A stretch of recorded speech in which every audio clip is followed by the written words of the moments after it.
Here's the truth about American history. We are, in fact, a Christian nation, and everybody knew that until fairly recently when revisionists started pushing three different myths.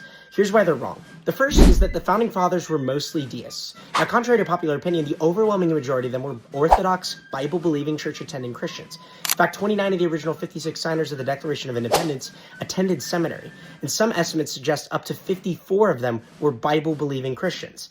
Take, for example, Samuel Adams, who said, "I recommend my soul to that almighty being who gave it, and my body I commit to the dust, relying upon the merits of Jesus Christ for the pardon of my sins."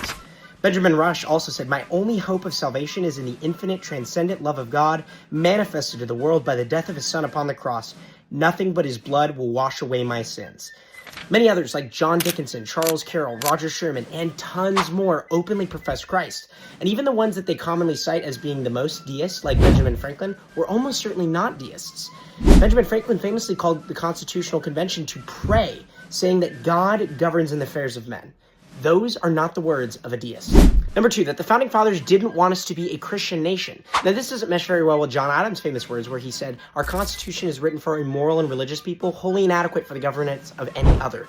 Nor does it mesh very well with Noah Webster's famous words where he said that moral principles and precepts found in Scripture ought to form the basis of all our civil constitutions and law. Even in 1854, the Journal for the House Judiciary Committee called us a Christian nation, and over 300 federal and state court cases attest to the very same thing.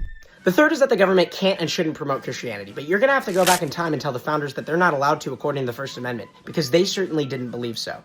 8 of the original 13 states had a state-recognized or endorsed church. 9 of the original 13 states required you to be a Christian in order to hold public office. And just as noteworthy is the education system. Take, for example, Noah Webster's words, who said the Christian religion is the most important and one of the first things which all children under a free government ought to be instructed.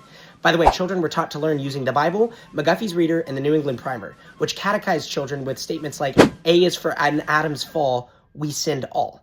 So that's the truth. We are in fact a Christian nation, and don't let anybody tell you different.